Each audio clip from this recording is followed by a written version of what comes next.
Guys, তো এখন যাচ্ছি ফালাকাটা আমি, দিদি আর মা। আজকে দিদির বার্থডে, তো মা দিদিকে কিছু নিয়ে দিবে। আর আমি শুনছিলাম ভাদ্র মাসে যেই বাচ্চারা জন্ম হয় তাদেরকে নাকি কিছু একটা দিতে লাগে, তার জন্য বাবা স্পেশালি আলাদা দিবে, মা আবার আলাদা দিবে। বাট আমাকে তো কেউই দেয় না, তো দিদির জন্য কী নাই খালি আমি দেখবো চোখ দিয়ে আর জেলাস ফিল করবো। বাট আমি কিছু না কিছু তো নিবো, খালি আর তো বাড়ি আসবোই না আমি।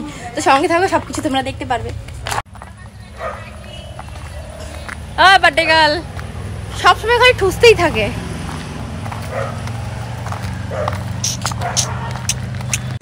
সো গাইস, আমরা যাচ্ছি এখন বীরপাড়া, কারণ এখানে ফালাকাটাতে ভালো ভালো ড্রেস পাওয়া যায় না।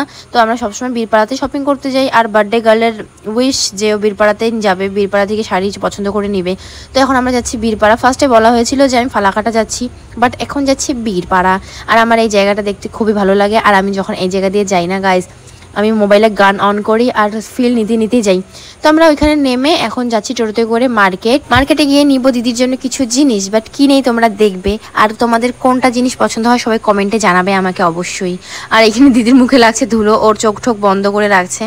এখানে চলে আসলাম আমরা শাড়ির দোকানে। আর গাইস, শাড়ির দোকানের নিচে লোকগুলা এমনভাবে চিল্লায়, মানে কি আর বলি, কুত্তাগুলো যাবে ঘু ঘু করে ওইভাবে চিল্লায়, মানে ছিঁড়ে দিবে হয়তো। এদিকে আসো করতে করতে। আর দুনিয়ার শাড়ি বার করছে এখানে। ফার্স্ট বার করছিল একদম জঘন্য মার্কা, তো এখন বার করছে ঠিকঠাক। আর আমার মার চয়েস একদম বলার মতো না, এক দেখাতেই পছন্দ।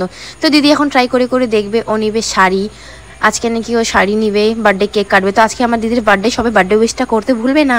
এদিকে তো ম্যাডাম একের পর এক শাড়ি এক্সচেঞ্জ করতেই আছে। আর আমার মাথাতে ঘুরছে যে এ যদি বেস্ট শাড়ি নেয় সব থেকে সুন্দর একেই দেখা যাবে।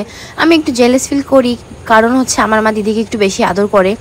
আর যখন ও ব্ল্যাক কালারের শাড়িটা নিল না গাইস, বলার মতো না। সামনে থেকে দেখতে একদম খুবই সুন্দর লাগছে, জানি না তোমাদেরকে কীরকম লাগছে না লাগছে, বাট আমাকে তো খুবই ভালো লাগছিল। পরে যখন আমি এই শাড়িটা নেওয়ার কথা বলছিলাম, মা বললো যে না তুই নিবি না এটা শাড়ি, তো দিদি নেক।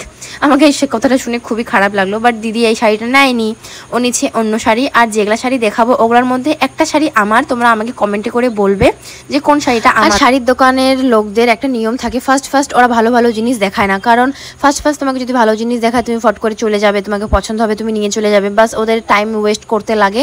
ওরা বার করে দেবে উল্টাপাল্টা। তারপর যখন তুমি অনলাইনে জিনিস দেখাবে তখন বলবে এগুলা তো অনলাইনে অর্ডার করতে লাগে, এখানে পাওয়া যাবে না।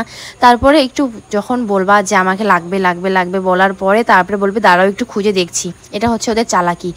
আর বীরপাড়াতে গেলে গাইস, তোমাদেরকে বলছি আমি, যারা তোমরা বীরপাড়াতে শপিং করো, তোমরা গিয়ে যে কোনো জিনিসে দামাদামি করবা। ওরা ফার্স্ট অনেক দাম চাবে, বাট ওটাকে কেউ যদি দামাদামি করার মতো লোক নিয়ে যাও তোমরা, তাহলে তোমাকে বোকা বানাতে পারবে না। মানে ভালো মতো তুমি দাম দিয়ে জিনিসটা কিনতে পারবে কম দামে, বাট ওরা দাম অনেক চায়। কিন্তু দামাদামি করতে জানলে ভালো মতো ড্রেস কিনতে পারবা। সো গাইস, বেশি কথা না বাড়িয়ে তোমাদেরকে আমি এখন শাড়িগুলো দেখাবো যেগুলা দিদি নিল। এখন ম্যাডাম র্যাম্প ওয়াক করবে, তোমরা দেখবে সবাই কীরকম লাগছে ওকে। উফ, নিজেকেও অনেক সুন্দর ভাবছে, এটা একদম গলত ফ্যামি। বাট আমার মা ওখানে গিয়ে আমাকে একটু বেজ্জতি করলো, সবার সামনে বলে দিল আমি নাকি কালো দেখতে, আমাকে নাকি কোনো কিছু মানায় না। কোনো ব্যাপার না, মার এরকম কথা শুনতে আমার আদত হয়ে গেছে। আর দোকানে গিয়ে অনেক প্রশংসা শুনলাম, সবাই আমাকে তারিফ করলো, আমার ভিডিওস দেখে সবাই বললো, আমার সঙ্গে সেলফি তুললো। তো আমাদের শপিং করা হয়ে গেছে, আমরা যাব বাড়িতে। আর তোমাদেরকে আমার শাড়িগুলো কীরকম লাগলো আর কোনটা আমার শাড়ি হয় সবাই বলবে আমাকে। আর আমরা মোমো খেতে আসছিলাম, বাট এখানে বীরপাড়ার মোমো যেই দোকানে আসছিলাম খেতে, এখানে নাকি স্যুপ নাই। তো আমাদের আবার আদত, যেখানে স্যুপ নেই সেখানে আমরাও নেই। তো এখন যাচ্ছি আমরা টয়লেট খুঁজতে। আমার মার প্রচণ্ড টয়লেট পেয়ে গেছে, আর মার্কেটের মধ্যে পাগলের মতো বাথরুম খুঁজছি আমরা। তারপরে গেলাম ভিতরে একটা সাইডে। তারপরে মনে পড়লো যে হ্যাঁ, আমরা যখন জুতো নিতে আসছিলাম এই মার্কেটের ভিতরে, তখন এক জায়গা থেকে জঘন্য মার্কা টয়লেটের সেন্ট বার হচ্ছিল, ওটাই হবে হয়তো টয়লেট। ওটাকে আইডিয়া করে আমরা তারপরে ঠিকমতো জায়গাতে পৌঁছে গেলাম যে এখানে টয়লেট করতে লাগলাম। আর আমারও পাচ্ছিল প্রচণ্ড খিদে, আমি রাগও করছিলাম যে মোমোর স্যুপ ছিল না বলে মোমো খাওয়া হলো না।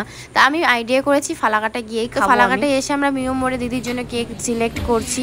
আর দিদির নাম সবাই তো জানো, আমি ডাকি লুলু বলে ওকে। তো আমি এখানে লুলু বানিয়ে একটা স্মাইলি নিয়ে নিলাম। তো আমরা কেক নেওয়ার পরে যাব খেতে, আর আমি খাবো, আমি কাউকে দিব না। আমি অবশ্যই সত্যি আমি একাই খাই। আমি ব্লগটা কন্টিনিউ করতে পারিনি ওই টাইমে, কারণ আমার ফোনে চার্জ ছিল না, তার জন্য একদম সরি গাইস। মারা বাইরে বসেছিল, মার তো খাওয়া যায় না, দিদিও খায় না, আর আমি একাই খাচ্ছিলাম না, ওদেরকে ডাকছি একবারও খেতে। আমি নিজের মতো খেয়ে দিয়ে তারপরে চলে আসছি, বাট একটু খালি ভিডিও করতে পেরেছি। এখানে আমরা টোটোতে করে যাচ্ছি এখন ফাইনালি বাড়ি। আমাদের ব্লগটা আজকের কীরকম লাগলো সবাই কমেন্টে জানাবে। আর আমাদের পুজোর মার্কেটিং করা হয়নি, কিন্তু পুজোর স্পেশাল ব্লগে তোমরা দেখতে পারবে আমি পুজোতে কী নিব।